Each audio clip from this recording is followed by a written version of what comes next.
ऐसी 5 आदतें जो इंसान को बर्बादी की तरफ ले जाती हैं। आदत नंबर 1, शिकायत करना। जी हाँ दोस्तों, ज़िंदगी में कभी भी कंप्लेन नहीं करना।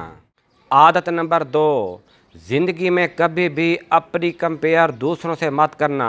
अगर कंपेयर करना ही है तो अपनी कंपेयर खुद ही से करना कि मैं कल से आज बेहतर हुआ कि नहीं।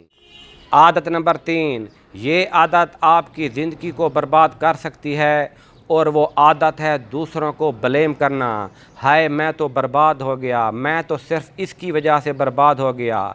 याद रखिए, ज़िंदगी में कोई भी अपनी गलती नहीं मानता। आदत नंबर 4, इस आदत ने बहुत सारे लोगों की ज़िंदगी बर्बाद कर रखी है और वो आदत है बिस्तर को लेट छोड़ने की आदत। 8-8, 9-9 बजे तक बिस्तर पर पड़े रहते हैं, उठते ही नहीं। 5वीं आदत जो आपकी ज़िंदगी को बर्बाद कर सकती है और वो आदत है काम शुरू करके ख़त्म ना करने की आदत। ज़िंदगी में कामयाबी काम शुरू करने से नहीं बल्कि काम ख़त्म करने पर मिलती है।